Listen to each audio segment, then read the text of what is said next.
Ce podcast est recommandé par la bande dessinée Les Geeks.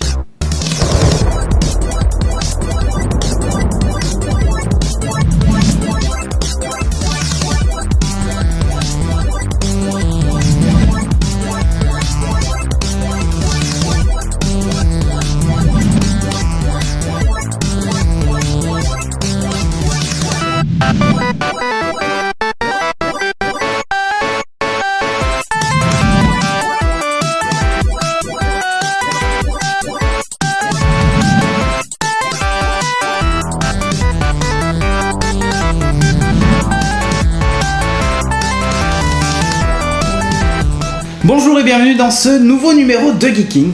Cette semaine on va vous parler de plein de choses comme d'habitude et on a un programme assez chargé avec du robot, qu'est-ce qu'on a d'autre, on a de la bande dessinée qui est sympa d'ailleurs. Elle est énormissime. Ouais. Moi je vous parlais d'un truc qui va vous mettre un coup de pied au cul et on aura aussi du manga, enfin voilà, des trucs un peu sympas. Et puis en attendant donc Magnéto.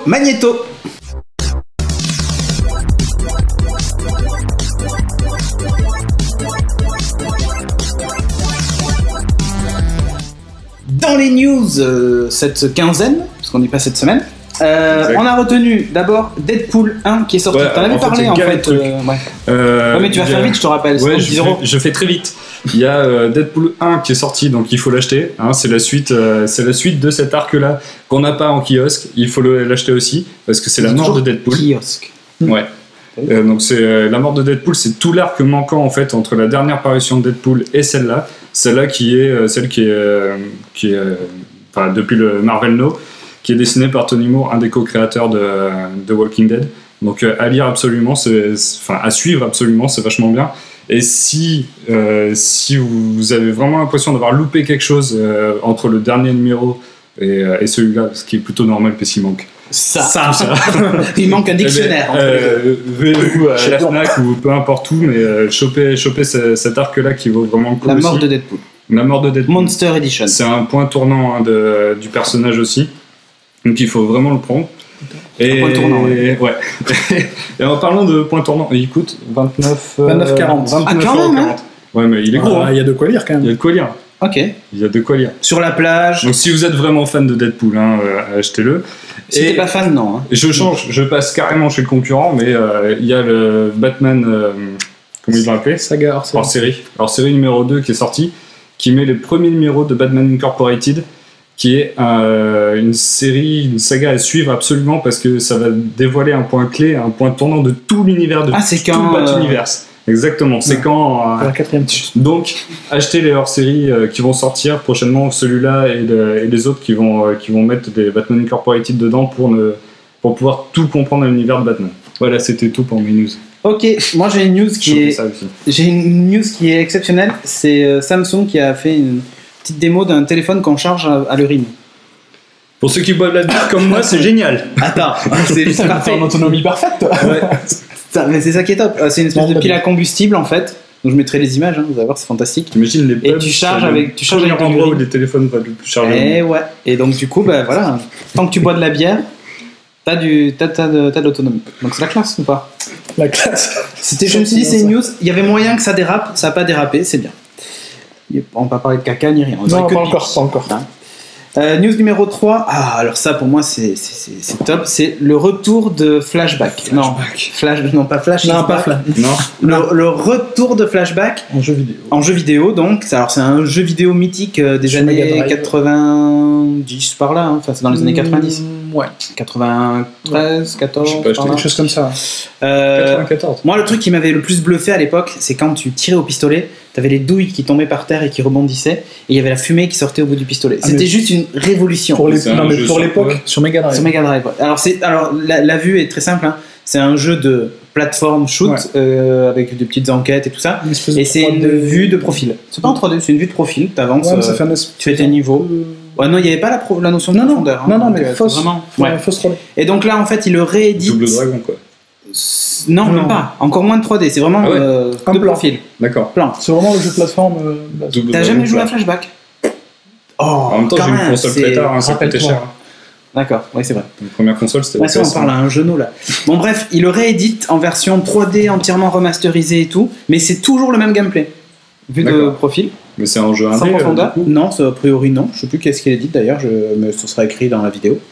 En vue donc toujours pareil, la même vue, mais en 3D remasterisé avec des petites séquences et tout. Alors il y en avait, mais qui étaient flat design à l'époque, c'est-à-dire pas de dégradé quoi, ou très peu. Là, ils l'ont refait en version 3D et ça a l'air quand même super fun. Donc, le jeu était très bon. Ouais, mais là j'ai hâte de le tester. Alors, ils ont rajouté la visée auto, des machins, des trucs, mais tout est débrayable si vous voulez jouer comme à l'ancienne. Et c'était chaud, hein. Je vous promets, le premier flashback était super chaud à l'époque. Ouais. Donc, il n'y avait pas droit à l'erreur. Il n'y avait pas de carte, rappelle-toi. Moi, je me rappelle, pour arriver au bout du jeu, j'avais quand même acheté, je crois que c'était un joystick, où il y avait la soluce complète.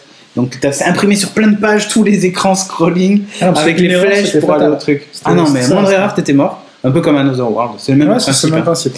Sauf que là, ils ont rajouté une minimap dans le jeu. Qu'est-ce que tu fais, Timo ? C'est trop long, votre news. D'accord. Ils ont rajouté une minimap dans le jeu que pareil, tu peux débrayer. Ça va, on a même pas 6 minutes, il n'y a rien du tout. Numéro 4, le Garmin HUD. Alors ça, c'est un truc, j'ai trouvé ça génial. C'est un petit boîtier que tu mets sur ton tableau de bord et qui projette sur ton pare-brise les instructions du GPS. Comme ça, tu vois au travers. Alors, c'est basique, hein, t'as pas toute la carte avec la route. T'as tourné à gauche, à droite, machin. Ta vitesse instantanée, 2-3 infos. Et en fait, ça marche en Bluetooth avec ton téléphone qui, lui, a le logiciel de GPS qui tourne en tâche de fond. D'accord. Donc, je trouvais ça assez sympa. Pardon ? Avec Panasonic. Panasonic avait fait ça, rappelle-toi, oui. On avait parlé. Ben, en fait, c'est le même principe. Alors, c'est plus petit. Et ça te projette sur ton pare-brise, donc voilà, je trouve ça. Bien sûr, cool. Ça cache pas la vue, RAM et tout. Non, mais c'est comme dans les 3008. Tu sais, les 3008, là, ils ont un espèce de visée tête haute. Bah là, au lieu d'avion de chasse. Ouais, truc d'avion de chasse, ouais. Et ce serait que une 3008. La voiture a une gueule d'avion de chasse. Donc, mais au lieu d'avoir un truc projeté sur un bout de plastique, c'est projeté sur ton pare-brise. Donc évidemment, ça ne marche que la nuit, parce qu'en pleine journée, vous n'allez pas voir grand-chose. Avec des verres teintés. Ouais, encore. Tu vas chez Carglass, ils te donnent des verres. Mais oui, c'est comme ça. Mais tu sais que les verres polarisants, c'est très con quand t'as un GPS ou un téléphone parce que tu vois pas forcément bien. J'y vois rien en bagnole sur mon GPS. Voilà, t'as tout compris. Et dernière news, c'est encore un jeu vidéo. C'est Firefly Online qui a été annoncé au Comic-Con San Diego, qui sort l'année prochaine. Bon, graphiquement, ça a l'air d'être un peu moisi du cucu, mais c'est pas grave, l'univers est énorme, j'attends de voir ce que ça donne. C'est que le début, franchement, c'est pas très beau. D'accord. Mais a priori, c'est un jeu qui se jouerait sur iOS et Android. Et qui serait cross-platform. Et après, il sortirait une version Mac, PC et tout, mais tu pourrais jouer avec des potes qui sont sur Android et toi sur iOS, tu pourrais jouer au jeu, quoi. Ouais, c'est sympa ça. C'est un vrai jeu de rôle, hein. Par contre, là, a priori, tu recrutes ton équipage, tu pars dans l'espace, machin et tout, ça a l'air sympa. À voir ce que ça donne. Donc si vous êtes fan de Firefly, eh ben, allez-y. Mais ton équipage, d'autres joueurs ou Je ne sais pas. Pas plus de détails, ça va être donné à Comic Con. Et normalement, aujourd'hui, j'aurais dû recevoir le Leap Motion, là, tu sais, le truc qui détecte tes doigts. Là. Mais en fait, il arrive que mercredi. Donc je suis baisé. Encore un problème de douane. Donc, je sens que ça va coûter 26 €. 26, je pense que là, ça va être plus de 260 €. Donc j'en parlerai aussi dans le prochain. Tu vois, je fais du teasing, moi. Je suis comme ça, je suis en ouf. Puis il y a même Omar Sy qui était en Bishop. On termine les news ? Ouais, si, on a On termine les news parce qu'il nous reste à peu près 2 minutes. Ouais. Japan Expo Comic Con cette année, ça mérite 2 minutes hein, quand même. C'était cool. Franchement, c'est bien marré. On a squatté chez Ankama pratiquement tout le temps. On salue. On a testé en bêta un jeu qui sortira on sait pas quand, une sorte de bataille navale qui Cosmos Battle. Qui avait l'air cool quand même. Il était énormissime, c'était super bien. C'était censé durer qu'une demi-heure, on a fait 2 heures, on n'a même pas fini. Voilà, ça on en parlera. Timo s'est pris sa branlée. Défoncer ça. On en parlera d'un jeu de plateau tout à l'heure aussi qui est censé durer 2 heures. Mais... Comme d'hab. Je crois que c'est nous. Après, on a pu tester un mode Stargate pour Command & Conquer. Ouais, c'est assez rigolo. Pour l'ancien Command & Conquer, vraiment un truc. La version est sortie en 2003. Voilà. Tu te souviens du nom? Parce que je l'ai plus, on l'affichera par-dessus. Stargate Command & Conquer. Ouais, c'était très drôle. J'ai joué avec les réplicateurs. J'ai joué les Go et c'était super. En fait, t'as des stratégies qui s'adaptent en fonction des espèces. Ouais, c'était vraiment. Les réplicateurs étaient en bêta. Qu'est-ce que t'as noté d'autre? Et moi, après, j'ai overkiffé deux grosses annonces. Hein. HeroCorp saison 3, donc avec la mise en place de l'application qui va servir de transition entre la saison 2 et la saison 3, où tu vas promener Klaus sur une île pour récupérer tout l'équipage. Et ça a l'air vraiment très très bien travaillé. Tu vas gagner des petits cadeaux et tout. Ça va permettre toi de te remettre dans le bain de l'histoire parce que ça date un peu. Et ensuite, il y a eu le Visiteur du Futur Award qui était, alors c'était un show énormissime, super drôle. Je me suis marré pratiquement tout le temps. Où en fait ils se sont dit, on va se donner nos propres Oscars, mais à nous-mêmes. Très bien. Donc c'était que des trucs comme ça. C'était hyper drôle. Et ils ont annoncé la saison 4 du Visiteur du Futur qui s'appelle Néo Versailles. Et ils ont présenté les nouveaux acteurs et tout, et je suis hyper et méga impatient. Ça devrait commencer cet hiver. D'accord, ok. Donc voilà. Donc moi c'est les gros trucs que j'ai retenus. Vous avez adoré toujours les cosplays toujours aussi courts et tout ça. Ouais, c'est vrai. Très cool. Oui. Par contre il y en a vraiment des monstrueux. Moi quand j'y suis allé il y a 7 ans, ça n'avait rien à voir. C'était 2 pauvres pignoufs qui se mettaient un coup de peinture et c'était un cosplay. Alors là maintenant il y en a certains, c'est limite du professionnel quoi. Mais il y a des pros. Ceux qui étaient à l'entrée là, qui étaient énormes, que les mecs ils mettaient juste une demi-heure pour prendre des photos et après déjà ils pouvaient pas bouger avec. Le truc il doit faire 3 tonnes. Attends, je m'habille ici. Voilà, mais je bouge pas. Legends, ils étaient énormissimes. Il y avait Morgana, tu fais pouf. Ah ouais, hyper magnifique. Ah ouais, tu fais pouf. Non, là, t'imploses. Ok, très bien. On a terminé avec les news et on passe à la suite.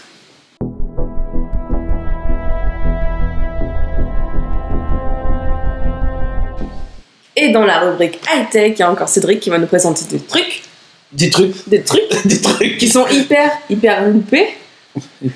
Oh, le jeu de mots. T'es pas aussi forte que moi, je suis désolé. Non, j'avoue. Donc, non, en plus, je commence même pas par ça. Je vais vous parler encore d'un robot et de DARPA. Si vous avez suivi un peu l'actualité, il y a DARPA qui a annoncé en fait l'évolution de Petman. Vous vous rappelez, je vous avais parlé de Petman il y a longtemps, ce robot qui marchait comme un homme là. Si, j'en avais parlé il y a longtemps. Si. Mais là, en fait, ils ont présenté plutôt Atlas. Donc c'est l'évolution de Petman. d'Atlas ou... Non, Atlas. Et il fait 1m87, il pèse 149 kg.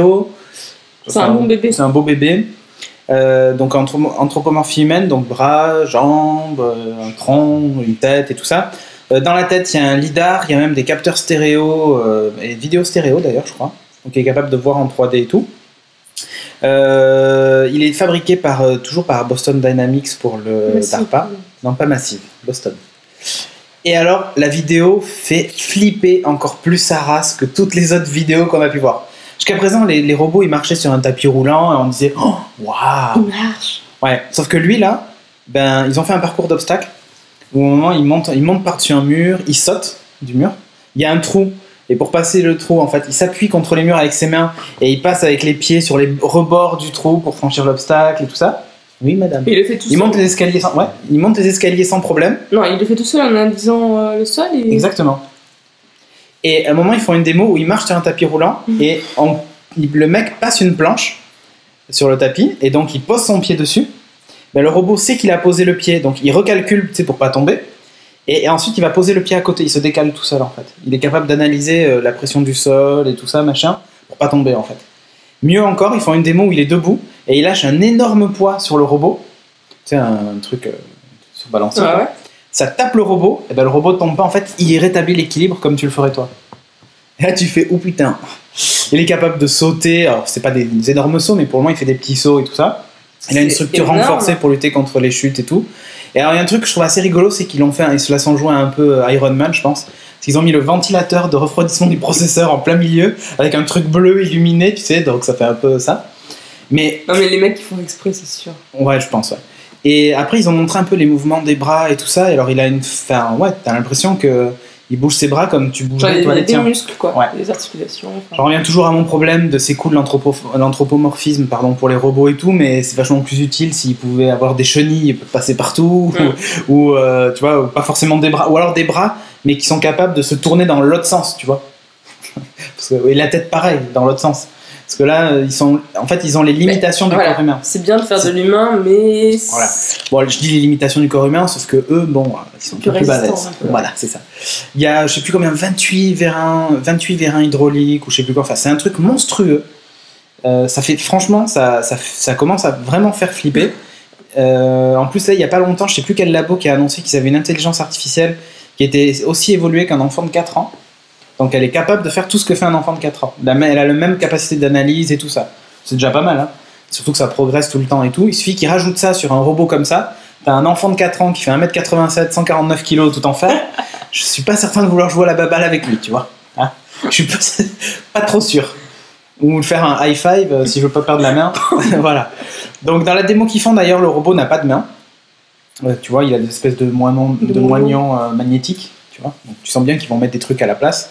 Et faut savoir que le DARPA, c'est eux aussi qui avaient fait la main la plus rapide du monde. Celle, tu sais, qui est capable de faire tourner des objets à une vitesse incroyable ou attraper des objets au vol. Des trucs que même nous, on n'est pas capable de faire.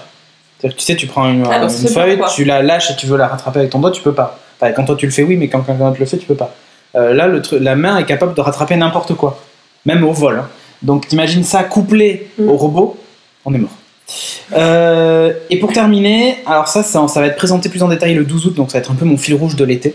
J'en reparlerai après le 12 août. C'est comment il s'appelle, Elon, je sais plus comment il s'appelle son nom de famille, Musk ou je sais plus quoi, le fondateur de Tesla, des voitures électriques, qui a un nouveau projet, un truc de ouf, ça s'appelle Hyperloop. Donc ils vont présenter l'Alpha Design le 12 août. Alors c'est un projet qui est open source parce qu'ils détestent qu'il y ait des brevets déposés, sauf quand vraiment il y a une vraie utilité. Lui veut faire un truc open source que tout le monde pourra utiliser et tout ça, pas que lui. Ça va coûter 6 milliards de dollars pour faire une ligne entre San Francisco et Los Angeles. Alors, qu'est-ce que c'est le principe d'Hyperloop ? C'est un nouveau moyen de transport. C'est un tube dans lequel on met une capsule, enfin des capsules, une capsule avec 6 personnes dedans. Et alors, il explique que c'est un croisement entre le Concorde, un railgun et une table de airsoft, tu sais, ok, là, tu tapes. En gros, le principe, c'est que la capsule, elle touche pas les bords, par un principe magnétique et tout ça. Et en gros, tu tires, c'est comme si c'était dans un pistolet, quoi. Tu tires le truc, ça avance à la vitesse de 6400 et quelques km/h. Mais dedans, je pense que ça doit... faut bien t'accrocher, tu vas prendre quelques G, là. C'est ça que si, c'est parce que tu... Non, mais je pense que l'accélération doit pas être nette, tu vois. Ouais. Mais je sais pas comment on va faire pour atteindre les 6000 km/h sans que ça pousse un peu quand même. L'idée, c'est que si ça se réalise vraiment, parce que lui, son but, c'est en gros de dire, c'est le 5e moyen de transport après l'avion, le train, le bateau et la voiture. Ça permettrait de faire par exemple un Los Angeles-New York en moins d'1 heure. Voilà. Tu t'assois dans ta capsule, comptez jusqu'à 10, monsieur, vous êtes arrivé. On n'est pas à la téléportation, mais quand tu te déplaces à 6500 km/h, ça commence à pousser fort, quoi. Tu sais, c'est comme les cartes que tu vois avec les moyens de transport, ça redessine en fait les cartes. Ah, mais ça redessine les cartes, c'est exactement ça. C'est-à-dire que là, quand tu es à une demi-heure, je veux dire, tu mets moins de temps pour aller de la Défense de la Défense à Nation, à Paris, que de faire... j'habite à SF et je vais aller à Los Angeles travailler. Ouais. Ah, mais là c'est quelques secondes, en fait. Los Angeles, San Francisco, à 6000 km/h, c'est quelques minutes, quoi, le temps de s'installer, tout ça, voilà. Donc Hyperloop, il y croit dur comme fer. Alors, pourquoi pas. Mais c'est sûr qu'il veut le faire. Ah, bah, là, ils vont présenter le design. Maintenant, il va chercher des gens pour financer le projet. Et il veut construire la première ligne entre San Francisco et Los Angeles. Donc on en saura plus le 12 août. Ça va être mon fil rouge de l'été, ça, j'en reparlerai. Parce que ça me semble tellement énorme. Au début, je croyais que c'était une blague. Sauf qu'en le connaissant, le jeune homme là, qui justement rêvait de révolutionner la voiture électrique, il a quand même fait une voiture qui fait 460 km avec une charge, quoi. C'est pas mal pour une bagnole électrique quand même. Donc, le futur est là. Et ouais, et alors là tu vois, entre le robot, la capsule où tu t'installes et t'es balancé à 6000 km/h, je crois que le futur est pas loin. Ah, c'est dingue. Voilà.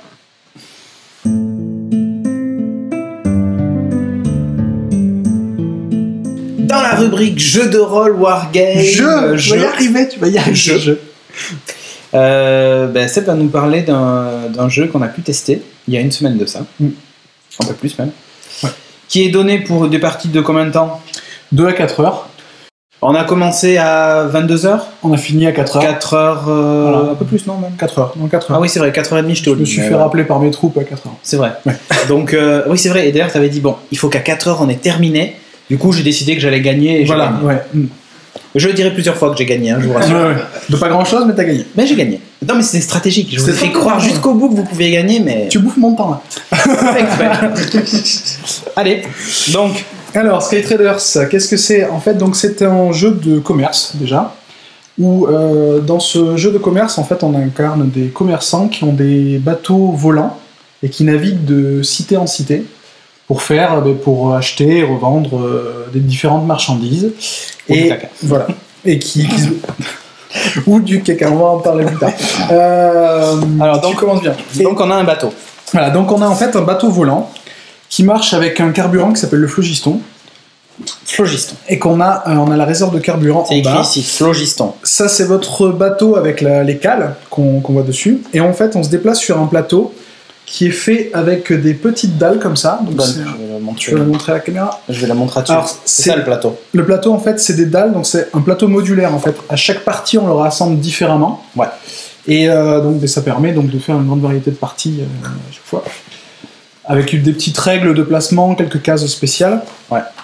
Et donc, alors le but du jeu en fait, c'est il y a une guilde des commerçants et le but c'est de devenir maître de la guilde. Et pour ça, c'est moi le maître. C'est toi qui as fini maître de la guilde, pas beaucoup. Pour ça, il y a cette carte qui montre en fait l'échelle d'influence de la guilde. Voilà, votre avancée dans la guilde et le premier qui arrive tout en haut a gagné. Et en fait, en l'occurrence, ces places-là, on les achète. Et plus on avance dans le jeu, plus ça devient difficile à acheter. Ouais. Voilà, c'est un peu plus cher. Ça pour ceux qui gagnent. Voilà. Après, c'est pour ceux qui gagnent. On a une dernière carte. Hop, tu m'as fait. Ah, t'as coulé ton bateau encore, dis donc. Non, c'est celui du collègue. On a une dernière carte en fait qui représente la bourse en fait. Donc c'est l'évolution du prix des marchandises. Il y a 6 marchandises légales, donc le minerai, la nourriture, le textile, le vin, les épices et les pierres précieuses. Et après, il y a 2 autres marchandises. Alors il y a un marché noir où on peut récupérer de l'agnole, qui évolue un peu plus aléatoirement. Et on a un autre marché... Il y a une carte en fait qui est l'île aux pirates, quoi, en gros. Voilà. Une ville de pirates. Et on a un autre marché qui est la bourse du résidu. Alors c'est ce qu'on appelait le caca tout à l'heure. En fait, il faut savoir que le phlogiston, c'est un peu le carburant miracle de cet univers. C'est un peu une espèce de matière nucléaire. Ça pollue pas. En fait. Ça pollue pas du tout. Pas du tout. En fait, le résidu, ils savent pas quoi en faire. Ça se recycle pas. Ça se recycle pas. Et en fait, les villes te payent pour que tu l'embarques. Voilà. Et que tu ailles t'en débarrasser dans un volcan. Où tu veux, mais c'est encore mieux de se débarrasser dans le volcan. C'est dangereux à transporter. Et c'est dangereux à transporter, il peut t'arriver des petites couilles et tout ça. C'est arrivé à certains. Voilà. Explosion de cale ou ce genre de truc. Voilà. On ne dira pas plus. Là où nous on a pêché, c'est qu'on a beaucoup joué avec cette marchandise-là et très peu avec les marchandises légales. C'est pas vrai, moi je joue avec des marchandises légales, j'ai gagné 75 pièces d'or. C'est des pièces d'or, oui. Oui, c'était des... donc en fait, vous avez aussi pour représenter votre... Moi j'ai pris du vin d'ailleurs, Bordeaux represent.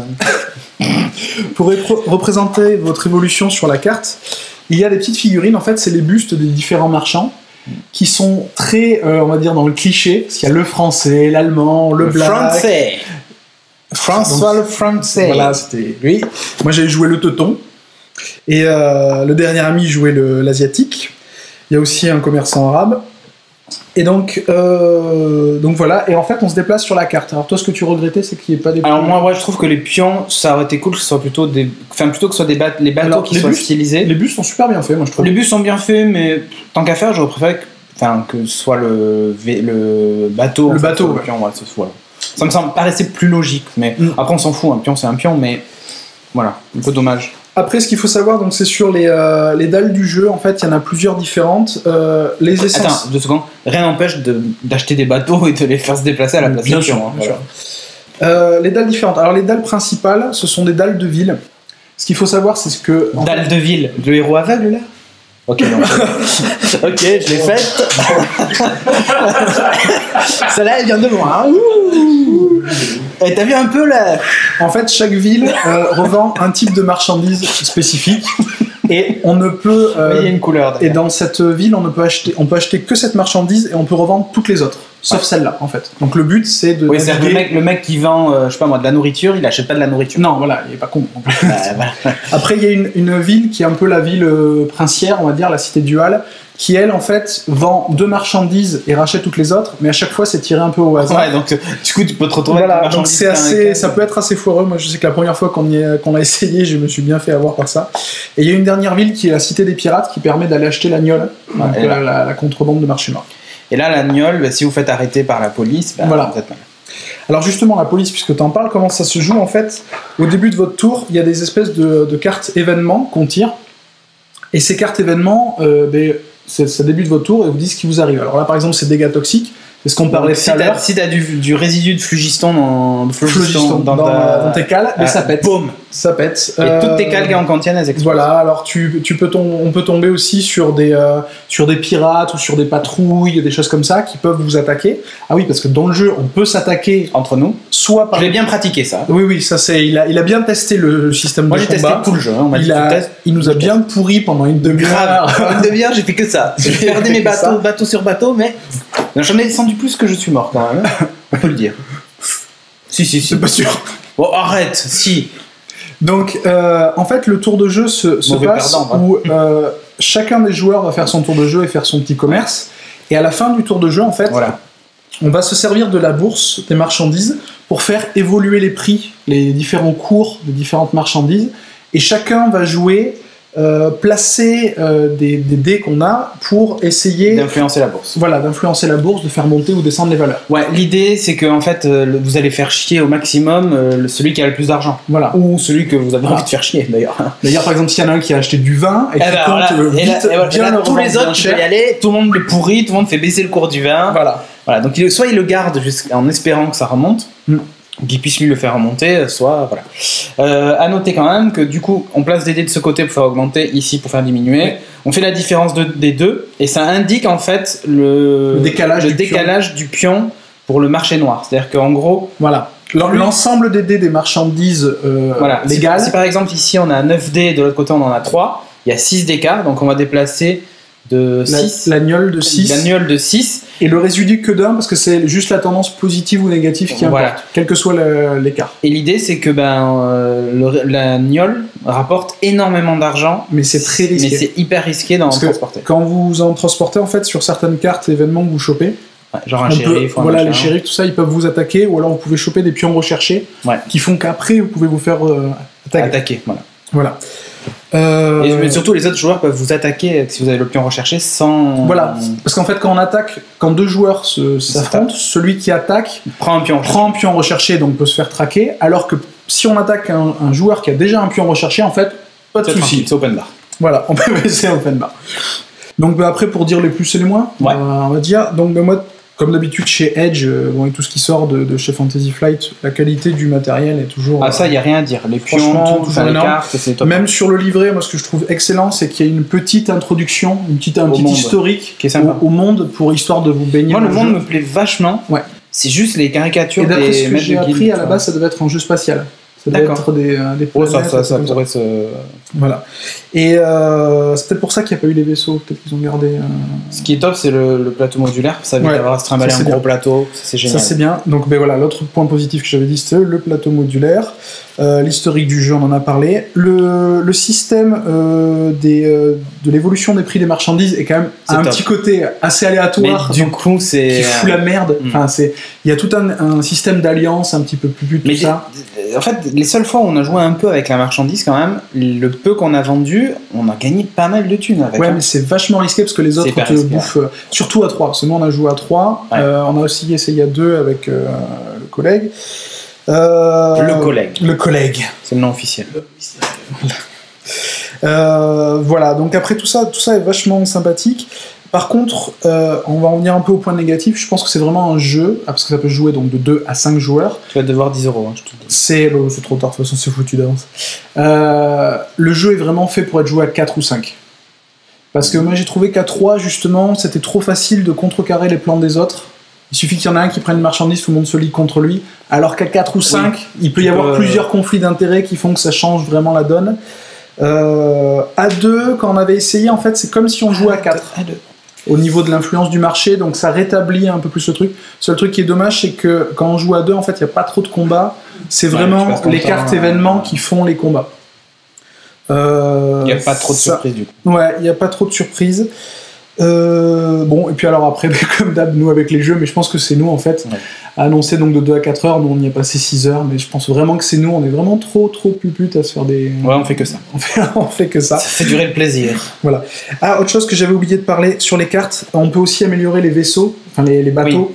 On va acheter des améliorations. Alors, là, je prends les cartes dégâts, donc non, c'est pas avec ça qu'on on améliore les vaisseaux. On améliore les vaisseaux en se foutant sur la gueule. Voilà. Non, mais on peut acheter des équipages, des matelots, des choses comme ça. Qui donnent des capacités de combat supplémentaires au vaisseau. Ou des négociants qui vous permettent d'acheter moins cher. Des cales qui permettent de transporter plus de. Donc il y a plein de petites améliorations. S'il y a un défaut quand même, moi j'avais dit, un point négatif, c'est qu'il n'y a pas de différence entre les marchands. Voilà, tous les marchands, à part le visuel, sont identiques. Alors que moi j'aurais bien aimé qu'il y ait des spécificités. Genre, par exemple, l'allemand, il a un vaisseau plus robuste. Le français il négocie plus de vin. Voilà, ou il négocie mieux, tu vois. Non, c'est plus le chinois qui négocie. Non, après on passe dans les blagues racistes. les bons clichés. Non, ma vie court vite, non. Franchement, non, on peut pas dire des choses comme ça. On peut pas. Non, c'est vrai que c'est dommage qu'il n'y ait pas eu de différence entre les. Ça pourrait rajouter un petit truc. Un petit piment. Bon, ça peut être des petites règles optionnelles qu'on rajoute, quoi. Voilà. Mais sinon, on a passé un bon moment quand même. On a passé un bon moment, on s'est bien marré. Il y a des moments où on a un peu trop rigolé même. Ouais, je pense qu'on était trop limite en dehors du jeu. Ouais, c'est vrai. Mais non, mais c'était sympa. Et puis voilà, transporter du caca, tout ça. Voilà, ça c'était Caca Traders. Caca Traders. C'est vrai qu'on a rebaptisé un peu le jeu Caca Traders. Pas parce qu'il est nul, mais plus parce que nous on a joué qu'avec le caca. On a joué qu'avec le résidu. Tout à l'heure on a parlé de pipi, maintenant on parle de caca. Tu vois, la boucle est bouclée. Je pense qu'on sait pas jouer. De la vie. Donc voilà. Donc tu recommandes le prix de ça, tu sais 40 €, je crois, 40 ou 50, je ne sais plus. Mais c'est dans ces eaux-là. Bah après, si vous voulez vous amuser à pimenter justement les règles en rajoutant des petits trucs, on peut s'amuser, quoi. Mais les règles restent assez faciles quand même. Assez faciles, parce que moi je suis hyper nul. Et pourtant j'ai gagné. Moi du caca. Ouais, non mais j'aime pas les assimiler, tu vois, des règles compliquées et tout. Et franchement, il y a beaucoup de règles, mais elles sont assez simples. C'est hyper facile. Ouais. Franchement, c'est hyper accessible. Voilà. Donc si vous voulez jouer avec la bourse, voilà. Sky Traders.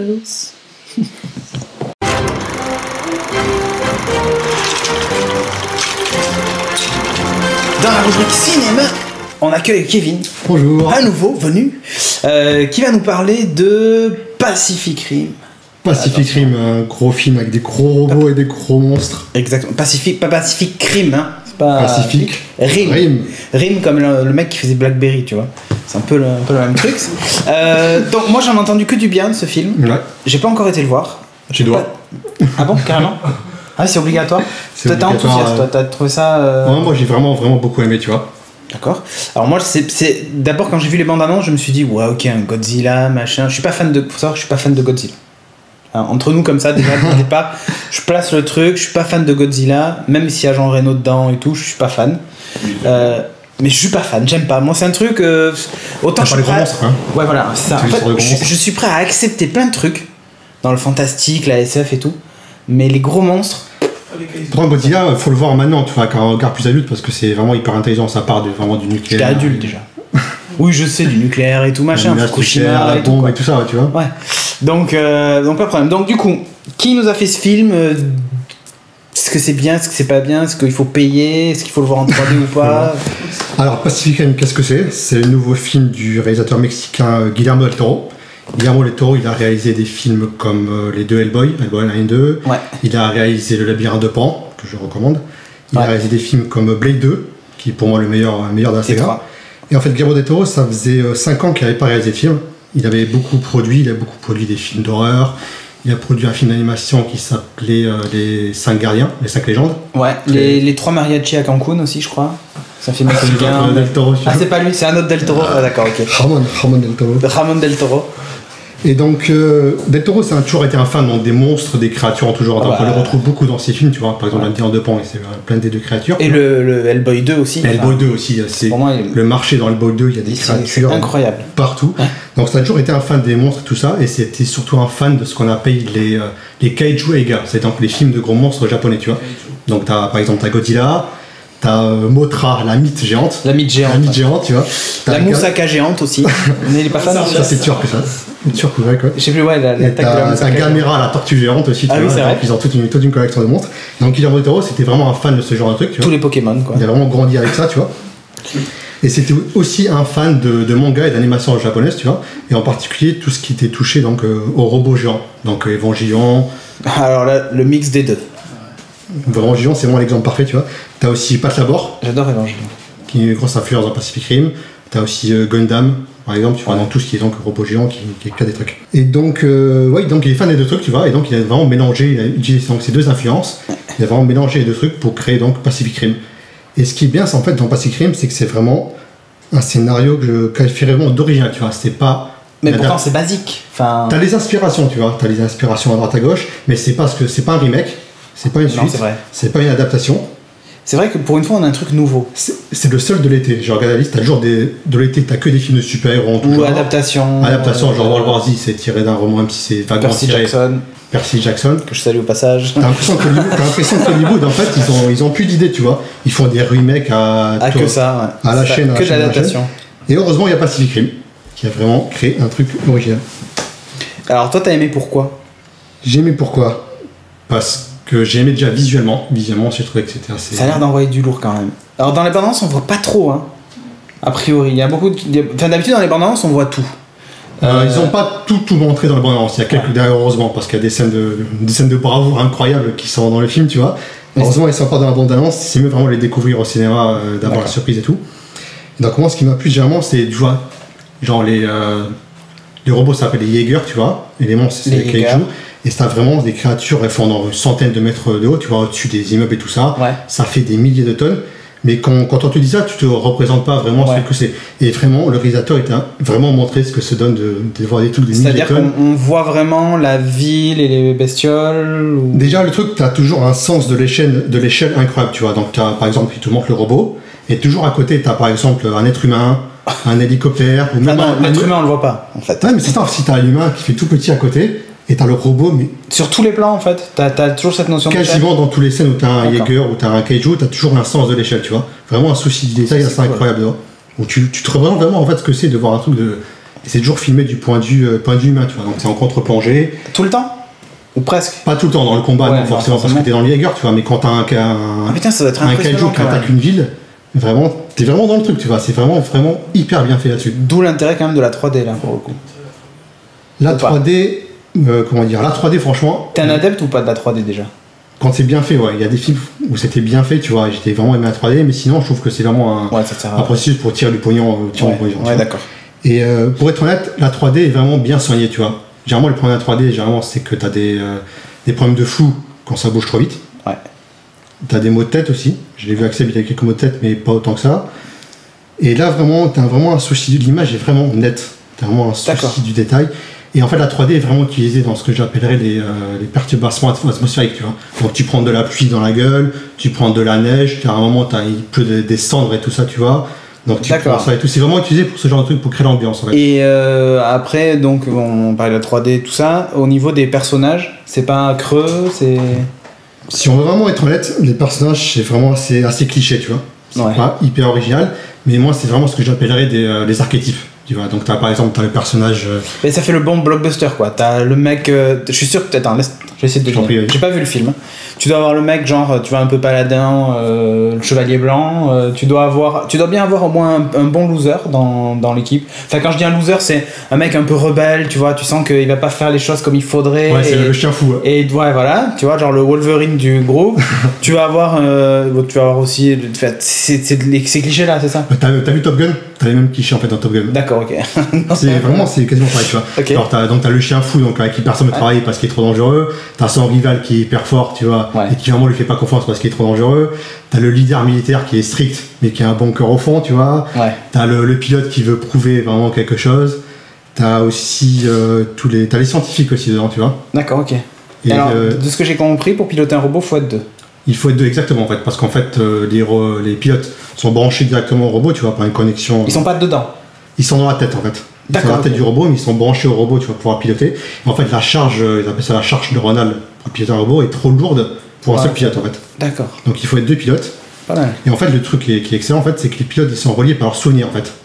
Donc quand tu as le pilote, t'es vraiment dans sa tête. Tu vois vraiment tout son passé et tout ça. D'accord. Et des fois, ça peut être trop lourd, tu vas piloter. Donc c'est pour ça en fait que les couples qui sont chez lui, ce sont des gens qui ont des liens déjà créés entre eux. Donc c'est généralement des membres de la même famille, tu vois. Donc un père et un fils, des frères et sœurs, des frères et tout ça, tu vois. C'est original. Ouais, c'est vraiment original, tu vois. C'est vraiment quelque chose que j'avais jamais vu avant. Et ça crée vraiment un conflit, ça crée du drame et tout ça. Parce que déjà, ils appellent ça la dérive, tu vois. Ouais. Et c'est quelque chose déjà, quand tu prends tous les souvenirs d'une personne de la tête d'un coup, déjà, faut le tenir. Faut supporter. Donc, toute une scène déjà comme ça dans le film, tu vois. Et c'est vraiment bien, tu vois. Et donc, bon, au niveau du scénario, donc on a compris, il y a déjà dans la balance, tu le vois, t'as des bestioles qui sortent. Mais en fait, t'as ici ouvert une espèce de faille dimensionnelle en fait, au fond de l'océan Pacifique, voilà, tu vois. Et les extraterrestres. C'est pas l'extraterrestre, c'est interdimensionnel. Voilà, mais en fait, quand ils expliquent le truc, dans la bande-annonce, ils disent en gros, on a toujours pensé que la menace viendrait du ciel, mais en fait, elle viendrait du fond de l'océan. Voilà, exactement. Donc scénario basique, les monstres arrivent, les gentils essaient de les... Les gentils se font éclater au départ, finalement... Voilà, et finalement les machins... Ils créent des robots pour se combattre, en fait. Ouais. Et en fait, au début, ils gagnent. Ça se déroule sur combien d'années, le film? Beaucoup d'années. Ça commence dans un futur assez proche de notre. Et en fait, le film se tourne dans les années 2020, tu vois, un truc comme ça. Ah oui, d'accord. En fait, la guerre contre les Gaijus dure une dizaine d'années, tu vois. D'accord. Et en fait, non, du coup, il y a un bond dans le temps dans le film. On arrive quasiment à la fin de la guerre, tu vois. En fait, le film commence par une espèce de montage explicatif qui te raconte comment ça arrive tout ça, le déroulement, comment les humains commencent à gagner, après ils ont commencé à perdre et tout ça. Donc tout ça, c'est le début du film. Et le film, on commence à peu près, on est en 2020 et quelques, tu vois. D'accord, ok. Pas mal. Donc c'est donc 42 temps, tu vois. Donc, pour toi, c'est le gros blockbuster qu'on attendait. C'est quoi en fait?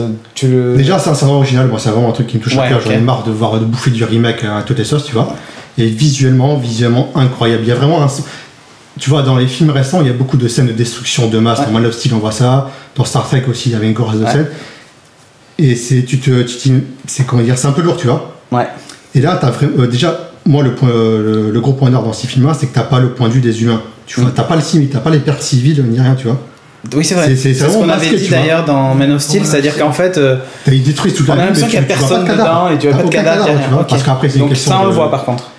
Tu vois pas, mais au moins tu vois l'évacuation des civils, tu le vois aller dans des abris sous terre, tu vas se protéger, tu sais que les abris publics ils sont moins bien que les bunkers privés, tu vois. T'as vraiment tout un univers qui a été créé tout autour, tu vois. Donc c'est un film que tu recommandes? Ah, totalement, c'est le film que je recommande. Donc tu dis aux gens, s'il y a un film à aller voir cet été, c'est ça? Allez voir Pacific Rim, faut aller voir Pacific Rim. Ah, pourtant moi j'étais pas fan au début, mais pour être honnête, moi non plus, j'ai vu les bandes annonces, je m'attendais à une espèce de Transformers de balle, tu vois. Exactement. Avec zéro scénario et tout. Mais en fait, Transformers contre Godzilla. J'ai été conquis, j'ai vraiment l'impression de retomber en enfance et de voir des gros robots géants se battre avec des monstres. Ça a été le pied, vraiment. Ok. Moi, j'ai adoré. Donc, foncez voir Pacific Rim. C'est l'énorme blockbuster de l'été. Gigantesque. Qui vaut le coup. Voilà.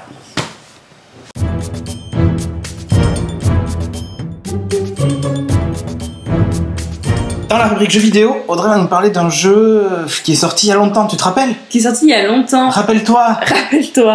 Remember Me. La transition bien moisie. Alors, ok, Remember Me. Bon, on avait parlé il y a un moment. Là, il a raison. On en a parlé il y a un moment, il est sorti il y a un moment. Mais moi, il y a 2 semaines, j'étais pas là. C'est vrai. J'étais à la plage. Et ouais, c'est pour ça qu'elle est bronzée. Qu'il est con. Et donc, je vous en parle maintenant parce que j'ai quand même des choses à dire sur ce jeu et je voulais absolument vous le faire partager à vous tous. Ouais. Donc voilà, même si toi tu t'en fous de mon avis. Non, vas-y. Ah non, justement, en fait, pour tout te dire, j'attends d'avoir ton avis avant de l'acheter. C'est vrai? Oui. J'ai envie d'y jouer, mais je sais pas si ça vaut le coup ou pas. D'accord. Je commence par l'histoire, un petit rappel de l'histoire, même si on en a déjà parlé. Le temps passe, hein, déjà 2 minutes. Donc on incarne Nilin. Donc, Nilim. À chaque fois, je veux dire Nilim. Non, c'est juste Nilim. Donc, oui, son prénom ressemble au mien. Oui, elle est métisse. Non, t'appelles Audrey. Niline et Audrey, c'est papa. Il y en a plein qui m'ont dit qu'elle me ressemblait. Alors, moi, j'aime bien. Donc, voilà. On commence par l'incarner. Et en fait, elle a plus ses souvenirs. Elle se souvient de rien. Et il y a une voix qui lui parle, qui fait foutu, s'échappe. Et tu vois que les gens qui suivent la ligne après toi, t'as l'impression que ce qui leur arrive, c'est pas très. Oui, parce que c'est une ligne de personnes. T'as une ligne au sol, tu suis la ligne au sol, et au bout il y a plein de personnes. Donc tu fais la queue dans un couloir. Voilà, la fin du parcours, et tu vois que la fin du parcours elle a pas l'air très fun. Donc tu dis peut-être qu'il faut que j'écoute la petite voix, peut-être que ça va me sauver. Enfin, tu suis cette voix. Et petit à petit, tu vas comprendre qui tu es, donc une chasseuse de souvenirs, parce que tu es dans un monde, donc Paris, en 2084, donc un néo-Paris post-apo un peu. Ouais. Et tu vas comprendre que toute la base de l'industrie est basée sur le commerce de souvenirs. Donc tu as Memorize qui est la société phare de ce commerce. Memorize. Je crois que leur slogan c'est genre on s'en rappellera pour vous ou un truc dans le genre. c'est assez drôle. Il y a pas mal de jeux par rapport à ça. Et d'ailleurs les personnes quand elles se quittent, c'est ne m'oublie pas.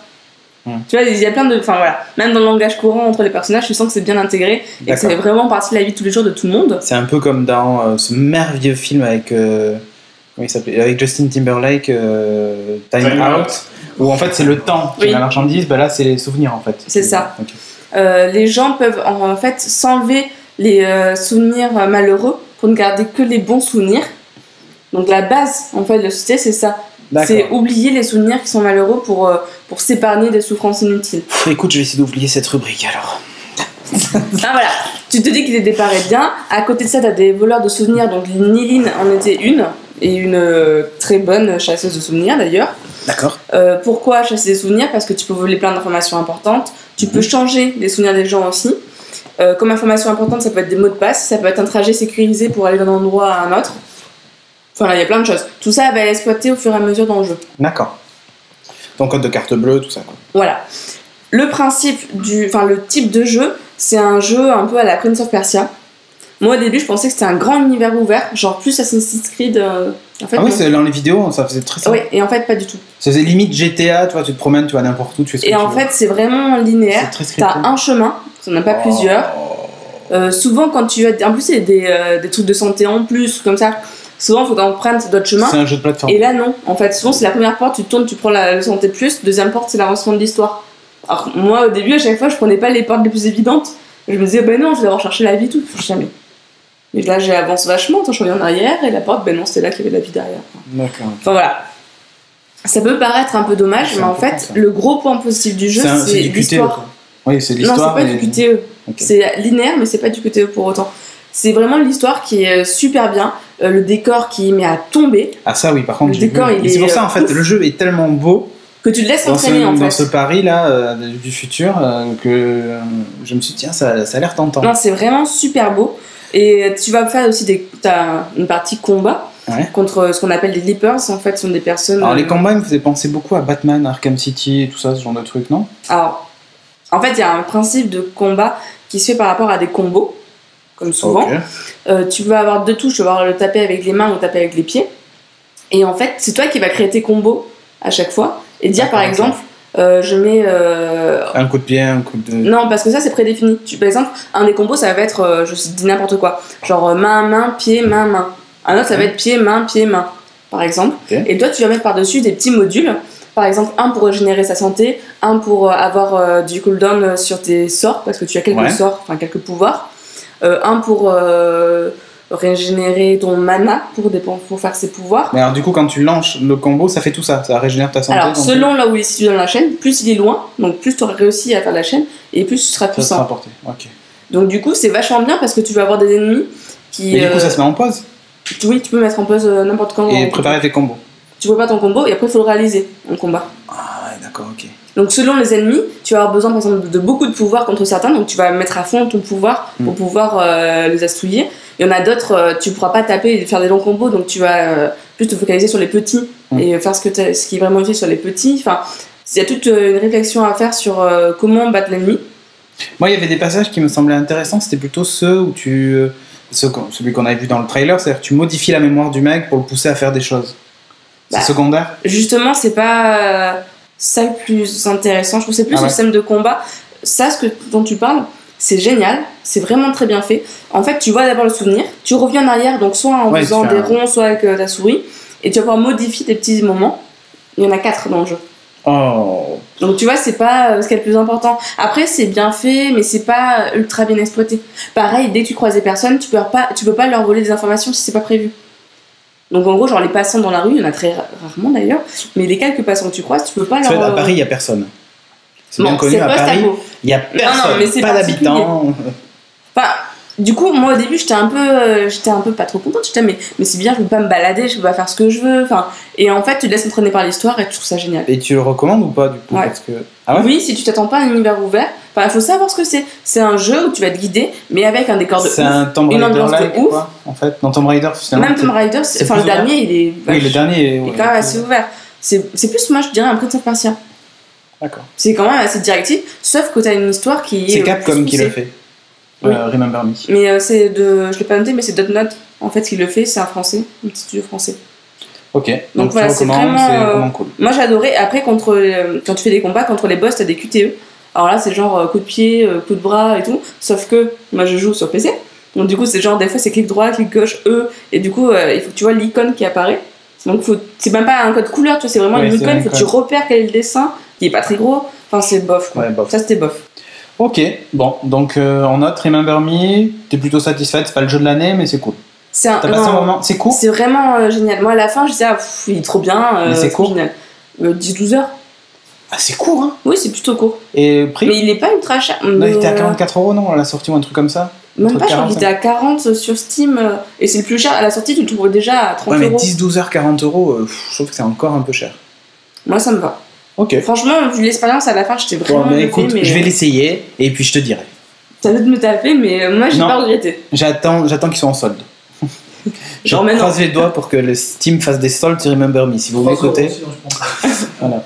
Non, je vais mettre 10€. Je sais pas ce que vous en pensez, mais moi j'ai vraiment adoré. Mais il faut pas s'attendre à attention parce que là t'as dépassé le temps presque. T'as 10 minutes, tu dois 10€. On passe à la suite.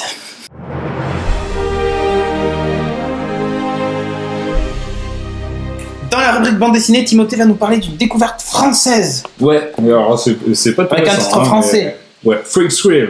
Fréac Squid en français. Non, Freak Squid. D'ailleurs, sur la tu dirais pas, on dirait Florence dans Kama un peu. Ouais, un petit air. Et là, il y a un petit air. Florence, si tout nous regarde, est-ce que c'est pas toi qu'ils ont dessiné sur la tranche? Il va falloir demander à Florent là un peu plus d'explications. Donc, Freak Squid. Avec les lunettes? Si, il y a un truc. Il y a un truc. Donc, Freak Squid. Ouais. C'est une découverte que j'ai fait en fait à Japan Expo Comic Con. Sur le stand d'Ankama, j'ai vu qu'il y avait une mise en avant du label 619 qui est la collection d'Ankama. Tout ce qu'ils font.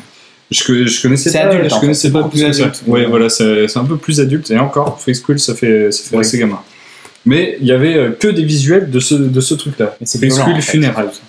Et je trouvais le dessin mais vraiment super prenant, cool, super balèze. Ça faisait un truc sombre. Pour Ankama, je trouvais ça un peu bizarre. Du coup, j'ai acheté et je me suis rendu compte que c'était un spin-off de Freak Squid. J'en avais déjà entendu parler. Et du coup, j'ai acheté aussi le premier. Je me suis dit que je vais faire les deux d'un coup pour comprendre un peu plus de quoi ça parle. Et donc, j'ai commencé par le tout premier Freak Squid que Cédric tient dans la main, qui date de 2008 déjà. Mais il y a des rééditions depuis cette année en couleur. Donc un tome comme ça est divisé en deux. Et divisé en deux, il y a des couleurs dessus. Donc ça coûte 11,90€. C'est plus un format BD qu'un gros format comics comme ça. Et donc Freak Squid, méga coup de cœur. Je m'y attendais vraiment pas, mais gros coup de cœur. Gros coup de cœur. Ouais, ça va. C'est pas trop... Alors, je sais pas trop comment expliquer. Mais je vais plutôt parler de l'histoire d'abord avant d'essayer des explications. En fait, on va suivre 3 personnages qui ont intégré une école de super-héros qui s'appelle la Faculté des études académiques des héros. On va suivre Chance, Xianmao et Ombre. Donc Chance qui est une petite démonette, Xianmao qui a l'air d'être... il n'y a pas l'air d'avoir quelque chose de particulier, une humaine, on ne sait pas trop. Et Ombre qui est un loup-garou, hyper balèze, très timide. Et ils vont se retrouver ensemble parce que ils vont se retrouver ensemble parce qu'en fait c'est les derniers de leur classe, personne veut se mettre avec eux, etc. Donc ils vont être unis dans leur nullité. Et on va suivre toute leur vie dans ce lycée-là. Et ça fait très... moi ça m'a rappelé vachement la période où je lisais à fond des mangas, dont des shonen, et des shonen à tendance un peu ecchi, donc un petit peu pervers. Et avec des petits gags qu'on retrouve empruntés en fait au manga. Le code du manga, on va suivre, c'est rempli de gags, c'est très très drôle. Il y a énormément d'action. Ça emprunte le code du dessin de la BD franco-belge, du comics, du manga. C'est un espèce de mix qui donne cette espèce de tuerie que Cédric tient entre les mains. C'est fait par un seul mec, Florent Maudou, qui dessine, qui fait tout. La me dit de baisser. Qui s'est occupé de tout. Et j'ai trouvé ça vraiment excellent. En fait, on va suivre la vie dans cette université, donc le sadisme des profs, la vie sans pitié entre étudiants qui veulent absolument devenir les meilleurs héros. Et le slogan, marre des écoles de commerce, devenez un super-héros.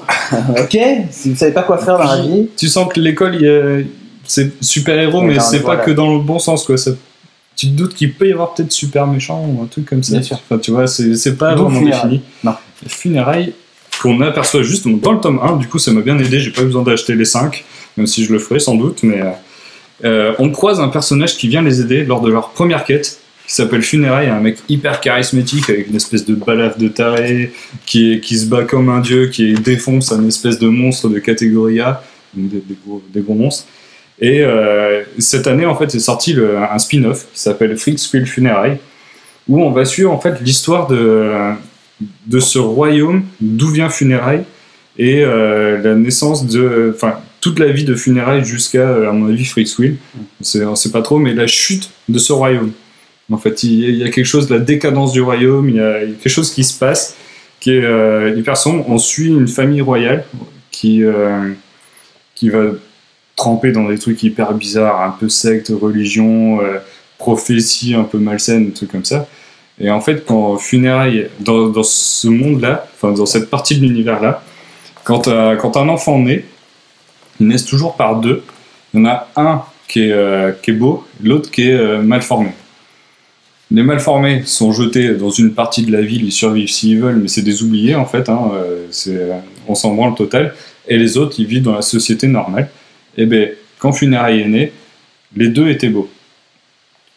Les deux étaient beaux, il y en a un qui a été jeté quand même parce que c'est une hérésie. C'est comme ça. Voilà, c'est une hérésie, donc ils l'ont jeté, ils l'ont filé au cochon.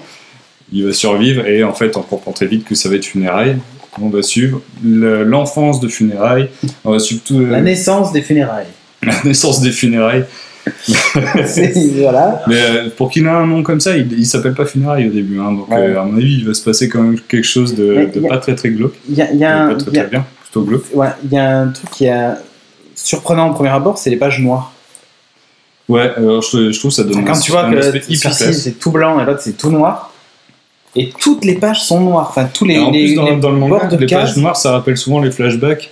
Ouais. Et du coup, là, ça colle plutôt bien au thème. Il y a un truc hallucinant, c'est...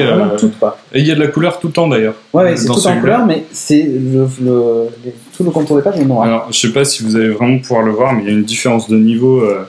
En fait, ça date de 2008. Le dessin, il fait très gentillet, un peu hésitant par moment, mais c'est bourré de dynamisme. Enfin...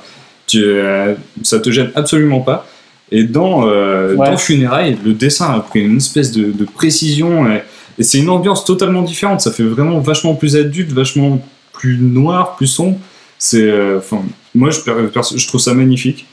Et c'est vraiment un gros coup de cœur. C'est super BD. Hein. Pour l'instant, il n'y a qu'un seul tome qui est sorti. Le tome 2 devrait peut-être pas trop tarder. Ça coûte 14,90 les deux. Donc ça, c'est un format 144 pages. Il y en a 5 qui sont sortis. Ouais, il y a un truc très Ankama. Alors à l'époque, j'ai récupéré à Comic-Con l'année dernière ou l'année d'avant, je sais plus. 2011. Pour le tome 4 de Freaksquill, ils avaient fait un coffret collector avec les Chocafrix, tu sais, les céréales. Et dedans, il y avait 4 figurines et un petit jeu de plateau. Donc je sais pas si tu peux montrer, Audrey, si tu peux zoomer. Je sais pas si on peut encore le retrouver parce qu'à mon avis ça doit être épuisé. J'ai vu qu'il y a marqué édition collector sur la boutique Ankama tome 4. Voilà. Donc on doit pouvoir encore se le procurer peut-être sur le shop Ankama en ligne. Après pour ceux qui veulent lire Freaksquill, comme je disais tout à l'heure, il y a des rééditions maintenant en couleur divisées par 2 qui valent 11,90 €. Franchement je pense pas que la couleur apporte tant que ça. Moi j'adore. Les deux valent 14,90 €. Celui-là il fait 80 pages, celui-là 144 pages. Si vous voulez un truc un peu gentillet, enfantin enfin non.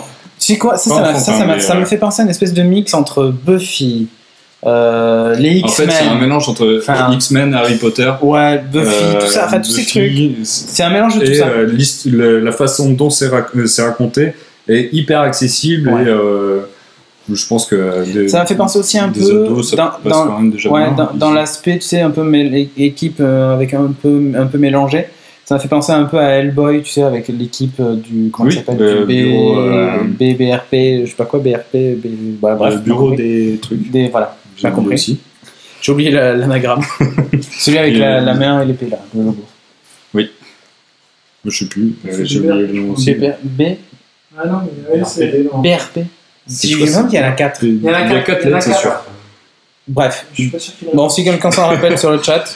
Donc, ça, si vous voulez un truc pas trop prise de tête, très drôle, et si vous avez adoré et que vous voulez plus de précision sur l'univers, mais de façon racontée de façon plus adulte et plus sérieuse, lisez ça absolument. Les dessins sont magnifiques, l'histoire est terrible, et là, l'univers est génial, et il faut que je me chope les autres très, très rapidement. Et je suis vraiment halluciné par le niveau de compétence de Florent Maudou, quoi. Je sais pas comment il arrive à pondre tout ça, parce qu'il y a un autre spin-off que j'ai pas acheté parce que je pouvais pas, qui s'appelle j'avais pas assez d'argent. Ouais, Face Wheel Rouge, qui suit la famille de Xion Mao. D'accord. Qui a aussi un style différent, un style de dessin différent. J'ai pas pu regarder plus que ça. Ouais, c'est vraiment des expériences. Enfin, je sais pas. Tu sais quoi, je crois que je vais faire la collecte là. Je vais tous me les acheter. Il faut. C'est un pseudonyme pour Florence. C'est toi qui fais tout. Non mais je te jure là, sauf que c'est les cheveux courts, mais franchement, elle avait un avatar sur Facebook qui ressemblait mais exactement à ça, quoi. En plus, je suis tombé sur les travaux préliminaires d'une série animée. Il est allé au Japon. Il y a un studio apparemment qui est ouvert au Japon dans Kama. Comme Fréombre. Ouais, comme Fréombre. Et il y a certainement une série animée qui devrait sortir. Et vu les premiers dessins que j'ai vus, ça va envoyer du bois. Ça peut envoyer. Cool. Donc Freaks Wheel, foncez, ouais. C'est bon, mangez. Ah ouais, allez-y, hein. Dépêchez-vous. Yeah.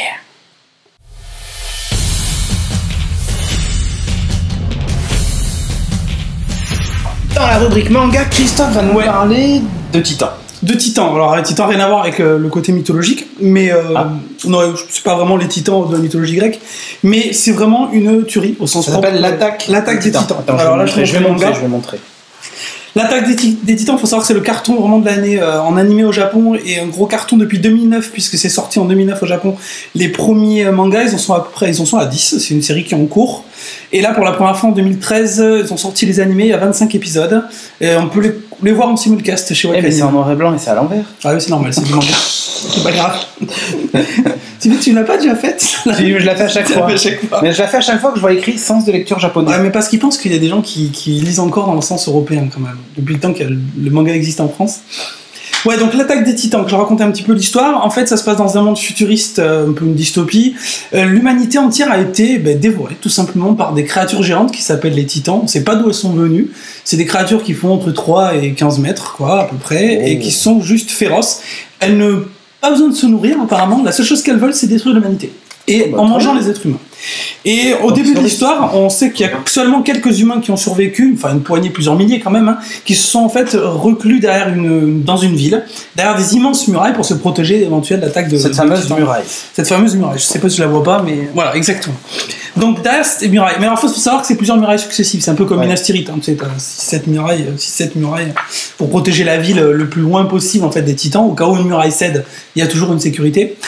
Et donc au début de l'histoire, notre héros qui en fait est encore enfant, qui s'appelle Eren, va se retrouver confronté à l'arrivée d'un Titan qui est plus grand que les autres. Un Titan qui fait à peu près, tu l'as en image, tiens, montre-le. Il fait celui-là plus d'une 50aine de mètres. Donc il dépasse la muraille.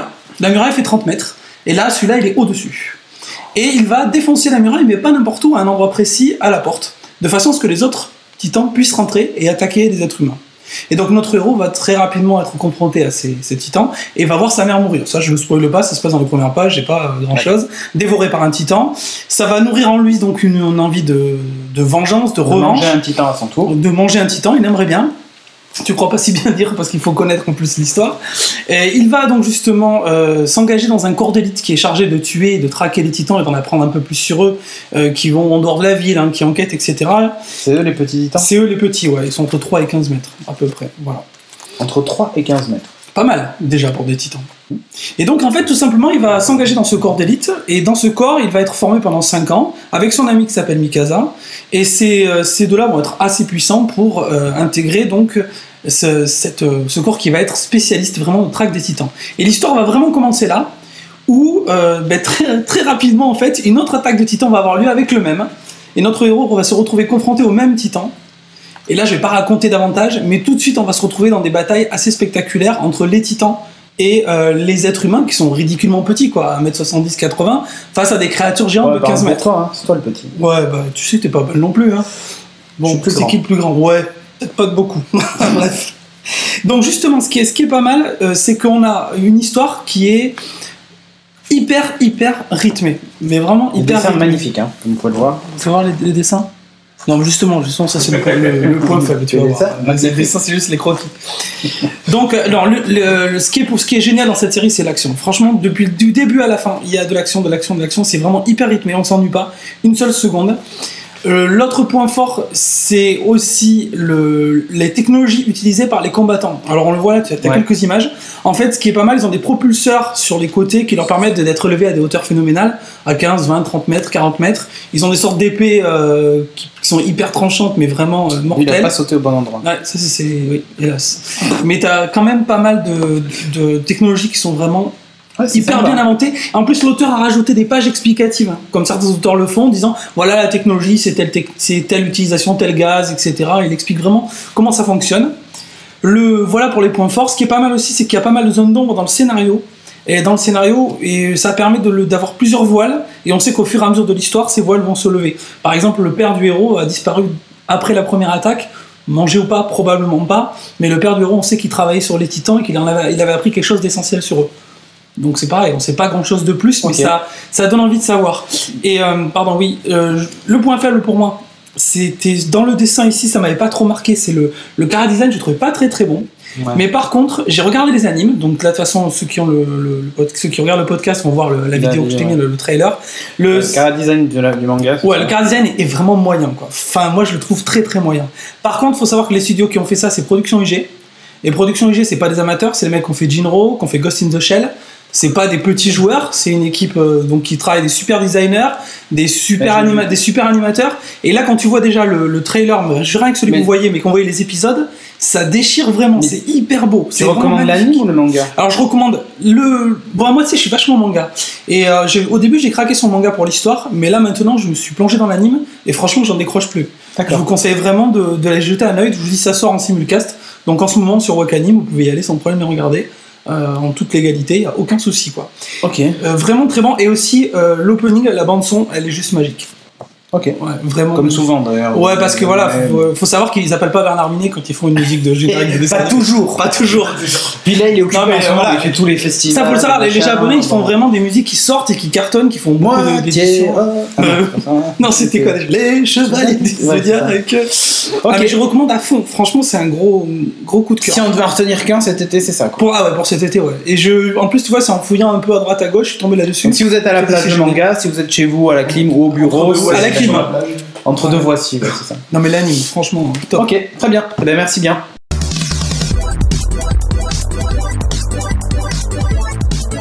Et pour terminer l'émission, Julien il vient plus aux soirées, c'est vrai. Et pour terminer l'émission, il viendra certainement. D'ailleurs, il avait dit qu'il viendrait, mais je sais pas pourquoi, il a oublié de nous dire qu'il venait pas en fait. Il a oublié de venir.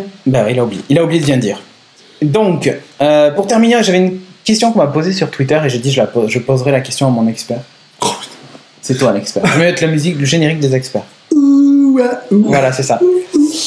Alors, bonjour. Mon fils collégien veut débuter dans un jeu de rôle. Qu'est-ce que tu me conseilles comme primo jeu accessible? Merci. Alors, il me semble qu'il y a dans la gamme des Exaltés, ça s'appelle, qu'il y a un coffret d'initiation. Alors déjà, les Exaltés, c'est un espèce d'univers heroic fantasy présenté un peu à la façon manga, donc ça passe assez bien en principe au niveau des jeunes. Et il me semble qu'il y a un coffret d'initiation, justement, de plus en plus de jeux de rôle font ça, où il n'y a pas juste le livre de base de règles, il y a vraiment quelque chose pour les faire débuter. Qui est-ce qui avait fait ça? Il n'y a pas Donjons et Dragons qui avait fait une édition avec des figurines et tout? Si, c'est la 4e édition, mais qui est pas accessible. Non, c'est pas qu'elle est pas accessible, on va dire qu'elle est pas terrible. Enfin, moi je la conseillerais. D'accord, ok. Donc tu recommandes les Exaltés à la limite? Les Exaltés, mais après ce qu'il faut savoir c'est que la plupart des jeux de rôle en fait, vous allez dans les boutiques spécialisées, ils vous disent à peu près la complexité des règles, mais la plupart des jeux de rôle, le livre de base en fait, contient ce qu'il faut pour démarrer. C'est-à-dire qu'il y a assez d'univers pour que le jeune puisse lire et puisse s'immerger dans l'univers. Après, il y a toute la partie des règles principales. Enfin, il y a vraiment de quoi jouer des premières parties dans tout ce qui est livre de base de quasiment toutes les collections. Un scénario. Je pense qu'il vaut mieux des personnages pré-tirés. Je pense qu'il vaut mieux que ton fils choisisse un peu un univers. Voilà. Ouais. S'il a envie d'un univers heroic fantasy, space opéra, tout ça, qu'il choisisse, qu'il regarde en fonction des dessins, des univers, qu'il demande conseil aussi dans les boutiques spécialisées, parce qu'ils sont souvent de très très bons conseils. Et à partir de l'univers qu'il aura choisi, juste demander si le système de règles n'est pas trop compliqué, et à partir de là se lancer, je pense. Il y a toujours un premier sur lequel on s'est lancé.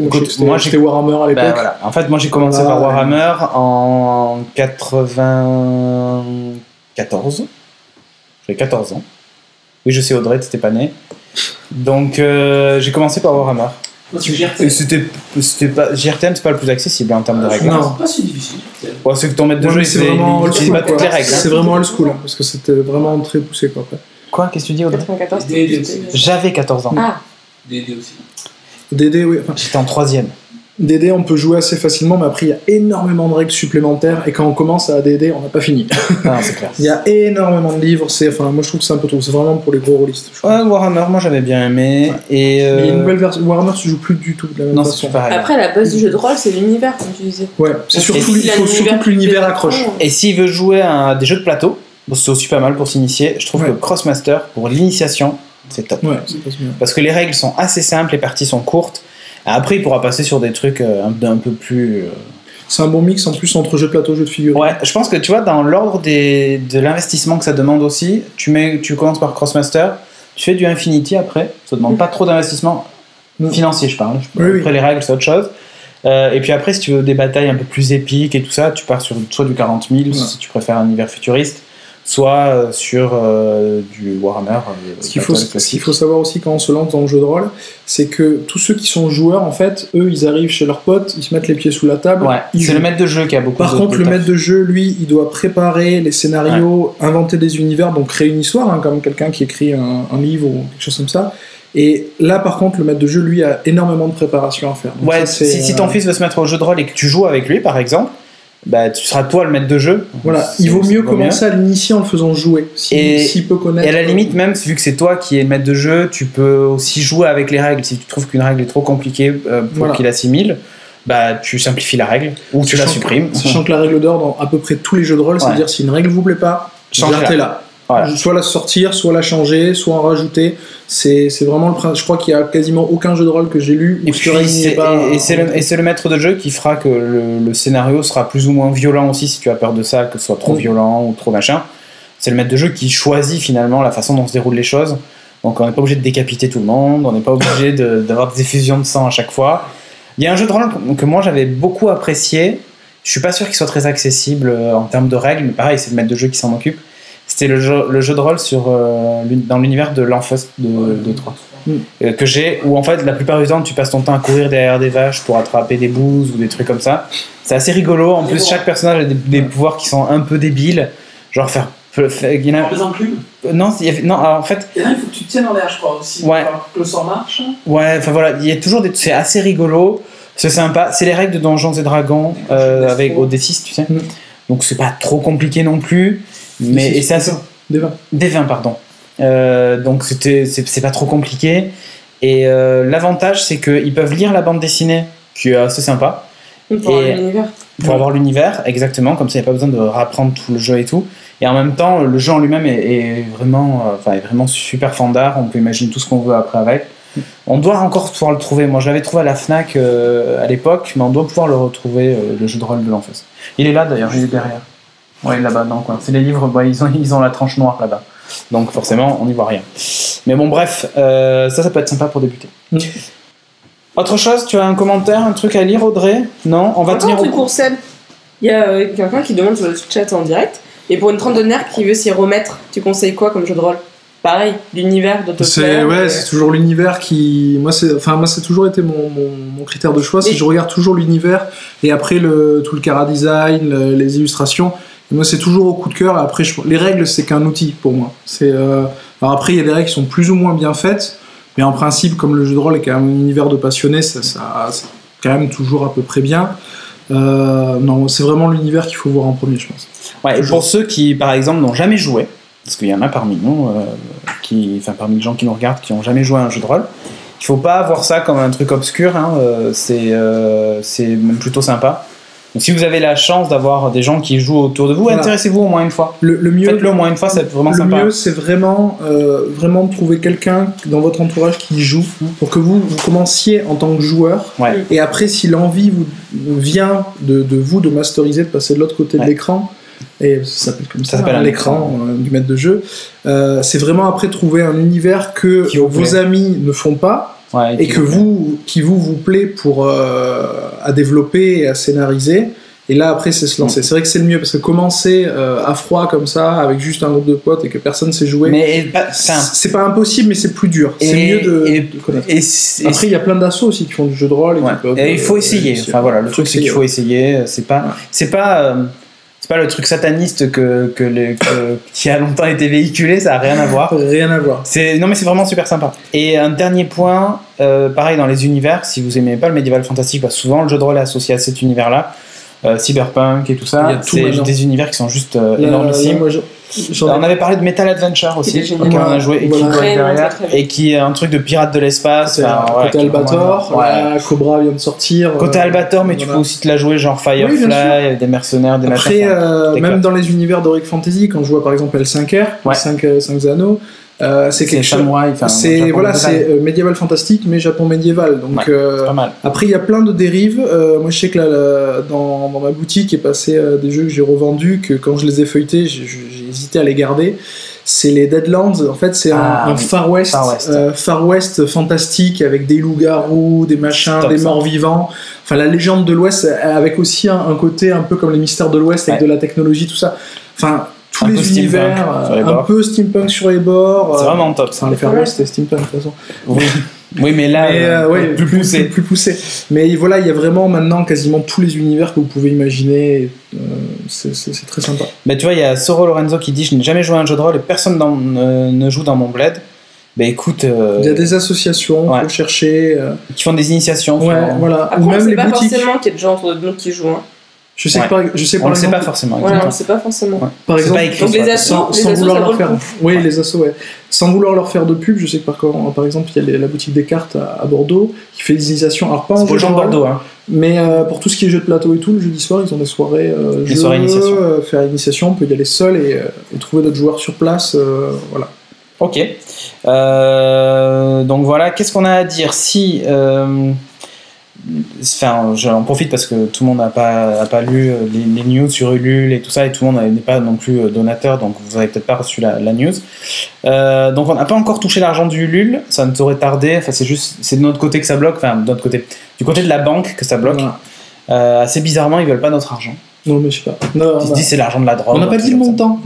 C'est peut-être pour ça. On aurait dû lui dire. On aurait dû dire et ça aurait été plus. Donc du coup, on n'a toujours pas le compte en banque. Donc pour le moment, on avance petit à petit. Donc on a pris un petit peu de retard sur l'ouverture des serveurs et tout ça, puisqu'il faut payer. Et sans argent, on peut pas payer. Donc ça ne saurait tarder. On n'a pas non plus acheté de nouveau matos pour le live. Il y a que la table de mixage qui est là, la nouveauté.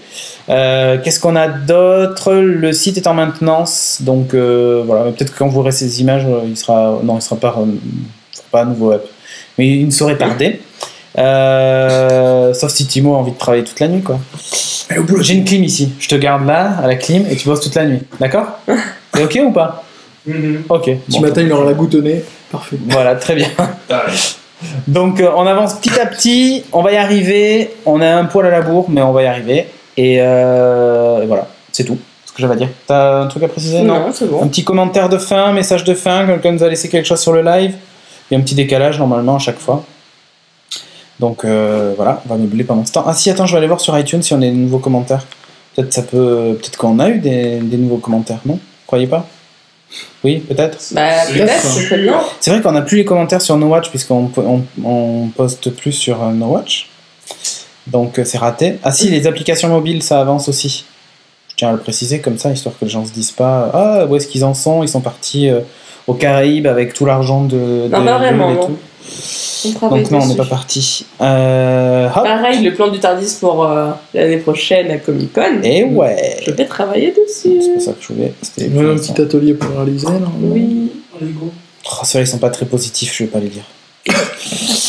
Non, je plaisante. Je vais le lire. Attends. Je vais le lire parce qu'il m'a interpellé là. Les plus récents, donc du 8 juin, par Manexen. Certaines interventions sont bien. BD, jeux de plateau, souvent. Un podcasteur soporifique un jour va être intéressant l'autre jour. Ok.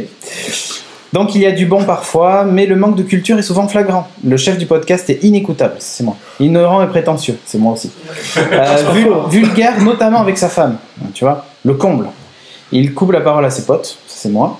Veut toujours avoir raison, ça c'est moi. Même quand il ne connaît rien, ça c'est moi. Insupportable, ça c'est moi. Franchement dommage, car il y a quelques mois encore, c'était hyper bien. Je me désabonne. Bon, ok.